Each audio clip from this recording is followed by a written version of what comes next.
సకల వేదాలకు సారం భాగవతం. సాక్షాత్తు భగవంతుడి నుంచి ఉపదేశించిందే భాగవతం. భగవంతుడి కృప ఉంటేనే భాగవతం వినే అదృష్టం కలుగుతుందంటారు. అలాంటి అద్భుతమైన భాగవత సప్తాహం కార్యక్రమాన్ని ప్రవచన నిధి శృంగేరి శారదాపీఠం ఆస్థాన పండితులు బ్రహ్మశ్రీ బాచంపల్లి సంతోష్ కుమార్ శాస్త్రి నిర్వహించారు. అమెరికా న్యూజెర్సీలోని శ్రీ శివవిష్ణు దేవాలయంలో ఈ కార్యక్రమం జరిగింది. ఆలయ ఫౌండర్ చైర్మన్ రఘుశర్మ శంకరమంచి 8 రోజుల పాటు ఎంతో రమ్యంగా భాగవత సప్తాహం జరిగేలా ఏర్పాట్లు చేశారు. ఈ భాగవత శ్రవణ కార్యక్రమంలో ప్రవాస భారతీయులు పెద్ద ఎత్తున పాల్గొని వినితరించారు. సినీ నటులు శ్రీకాంత్, తరుణ్ కూడా పాల్గొని ఆశీర్వాదాలు పొందారు. సత్యస్య సత్యం ఋత సత్య నేత్రం సత్యాత్మకం త్వాం శరణం ప్రపన్నాః. సనాతన ధర్మ పరిరక్షణలో భాగంగా ప్రవాస భారతీయులందరి కోసం అమెరికా రాష్ట్రంలో న్యూజెర్సీలో ఉన్నటువంటి ప్రసిద్ధమైనటువంటి దేవాలయం శివవిష్ణు దేవాలయం సాయిదత్త పీఠం. ముఖ్యంగా ఈ సంవత్సరం నేను 100 రోజుల నా అమెరికా పర్యటనలో వరుసగా 8 రోజులు భాగవత కథ సప్తాహం చెప్పినటువంటి ఏకైక ప్రదేశం మా శివవిష్ణు దేవాలయం. ఇక్కడ జరాసంధుడు తనతో పాటు కాలాన్ని కూడా వెంట తీసుకువస్తే బతకడం సులభం కాదు. కాబట్టి వృద్ధాప్యం కలిసి వచ్చినప్పుడు జీవి ఆశ్రయించవలసింది ఎవరిని అన్నప్పుడు ద్వారకను. గత 8 రోజులుగా భారతదేశం యొక్క వైభవాన్ని, భారత రామాయణ అలాగే భాగవతాది గ్రంథముల్లో ఉన్న సారమును, ముఖ్యంగా ప్రపంచ దేశాలకు శాంతిని ప్రసాదించే ఏకైక ధర్మం సనాతన ధర్మం మాత్రమే. అందుకే విశ్వంలో ఉన్న 850 కోట్ల మంది జనులు ఆచరింపతగిన ధర్మం ఏదైనా ఉంది అంటే అది ఒకే ఒక్క ధర్మం, అది సనాతన ధర్మం. ఆ సనాతన ధర్మ ప్రచారము ఇక్కడ మన ప్రవాస భారతీయులు, ముఖ్యంగా ప్రవాస భారతీయులకు ఉన్నంత సంస్కృతి సంప్రదాయ విచక్షణ ఇంకెక్కడా కనిపించదు. ఎంతో మురిపెంగా, ఆప్యాయతతో, ప్రేమతో, ఎంతో అభిమానంతో ఇక్కడ ప్రవాస భారతీయులందరూ విశేషంగా సెలవులు పెట్టి మరీ భాగవత శ్రవణం చేశారు. ఎందుకంటే వీకెండ్లో మాత్రమే దొరుకుతారు అనే అపప్రథ ఏదైతే ఉందో దాన్ని పోగొట్టి వీక్ డేస్లో కూడా వీక్గా కాకుండా బలంగా ఉండి చాలా శ్రద్ధగా ఈ భాగవతాన్ని శ్రవణం చేశారు.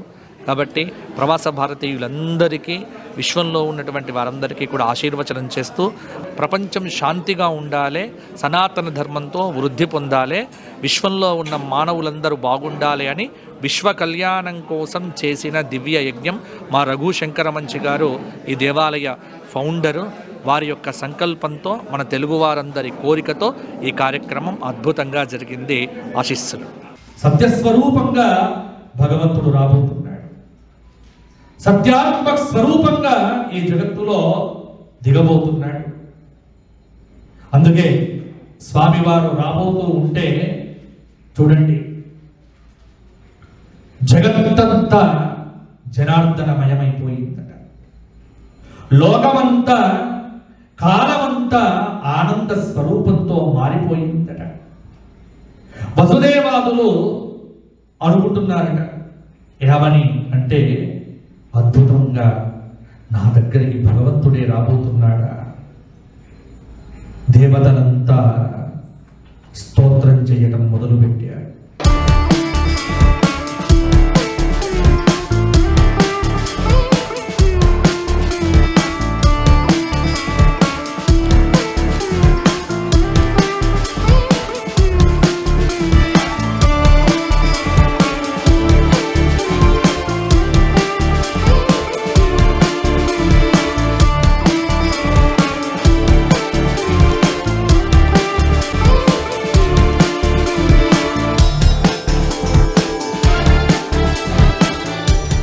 శివవిష్ణు దేవాలయంలో ఒక వారం రోజుల నుంచి ఈరోజు 8వ రోజు భాగవత సప్తాహం మా గురువుగారు బ్రహ్మశ్రీ డాక్టర్ బాచంపల్లి సంతోష్ కుమార్ శాస్త్రి గారిచే జరుగుతుంది.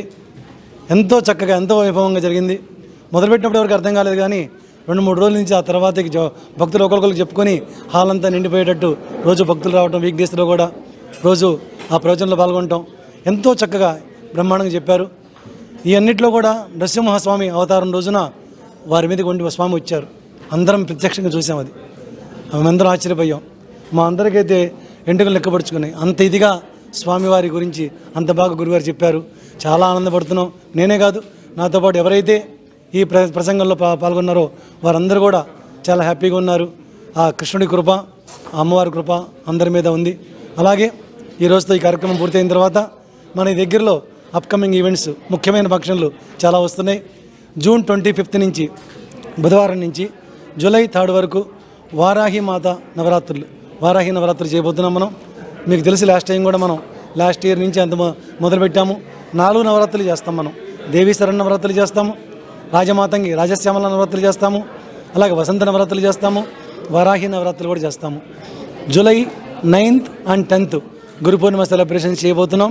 మీ అందరికి కూడా ఇదే ఆహ్వానంగా భావించి అందరూ వచ్చి ఈ కార్యక్రమంలో పార్టిసిపేట్ చేసి బాబా కృపకి, అమ్మవారి కృపకి, మిగిలిన దేవతామూర్తులందరి కృపకి పాత్రులు అవ్వాలని కోరుకుంటూ అందరికి కూడా సర్వే జన సుఖినో భవంతు, సమస్తలోక సుఖినో భవంతు.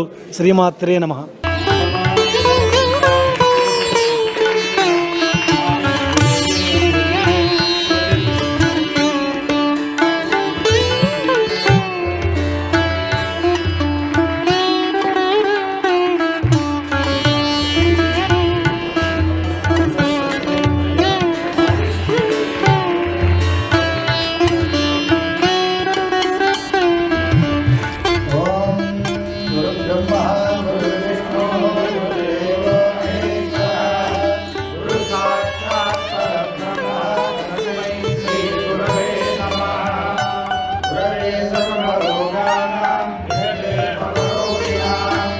Hare